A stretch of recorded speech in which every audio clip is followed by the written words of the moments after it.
Doesn't an ecology identify four types of pain? Yes, onychology, the study of need, recognizes four types of pain or discomfort. One, organic pain. Two, residual pain. Three, biostructural pain. And four, meta pain. Yeah, I recall this from your book. You need this. All four types apply both to physical pain and emotional pain. Need response focuses more on our emotional pains. So let me break down each one for you. Yes, can you describe each and then offer an illustrative example? Yes, organic pain occurs as the natural warning from your body as soon as something threatens your ability to function. It hurts to become incapacitated on some level. Yes, as soon as you remove that threat or remove yourself from that threat, such organic pain naturally fades and goes away. Good. You naturally feel relieved. Your body lets you know you can now get back to functioning to your full capacity. And you can illustrate this? Imagine a line stretching from left to right. As your pain increases, that line goes up from zero. From no pain to then starting to feel some pain. Yes, on a scale of 0 to 10, it could rise to 3, or to 5, or even 8. Organic pain tends to be sharp, to rise quickly. But as soon as you remove the reported threat, you quickly go back to 0. No more pain. Ah, meaningful relief. Exactly. For example, when you first feel lonely, you experience it as an organic pain. As a natural consequence of feeling socially isolated. Exactly. So you call a friend who takes time to listen to you. You mutually engage them. You answer the need. Right.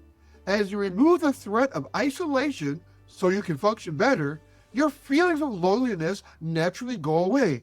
You feel relieved, and you can now function better. If you can't remove that threat, you set yourself up for residual pain. And what is residual pain? Residual pain occurs after your need does not fully resolve. Right. Your body does its duty to warn you if that threat persists. Full relief eludes you. Your pain lingers, at least on some level. Exactly. In other words, it does not go back to zero on that chart. It persists as a residual warning. It may linger at 1 or 2, or maybe somewhere between 0 and 1. It's typically manageable. Tolerable, you could say. Exactly. For example, when you try to placate your loneliness by posting on social media, you feel some relief when receiving some likes. But deep down, you viscerally know they do not fully understand where you're coming from. It's a band-aid solution. Yes, your feelings of isolation remain, albeit at a lower level. At least you don't feel totally lonely and isolated. Better than feeling desperately lonely. If the meaningful connection you crave sits out of your reach, you'll likely settle for the next best thing. Meanwhile, some lonely feelings linger on. Yep, they do.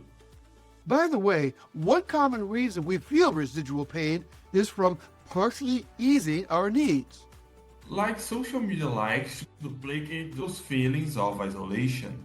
Exactly. Perhaps the resource to fully resolve the needs remains out of reach. Or we become too emotionally attached to alternatives to that resource, or to some substitute that takes off the edge of our pain. We all do that, don't we? Yes, we all sometimes settle for substitutes we find are more reachable, easier to attain, even at the risk of slipping into a trap of perpetual pain. Residual pain, in other words, could set us up for a trap to be stuck in manageable levels of unending emotional pain, in quiet desperation. Sounds like that's where biostructural pain comes in. Yes, exactly. When your need to restore functioning persists at an alarming level, your body finds another way to alarm you into action. That's biostructural pain. Like when you feel depressed days on end, and then you get a headache to top it off. That headache warns you of the threat that your emotional depression has not successfully prompted you to remove. And finally, what's meta pain? Meta pain occurs when your body warns you that the level of pain you suffer has risen to an intolerable level. The growing level of pain itself is the threat.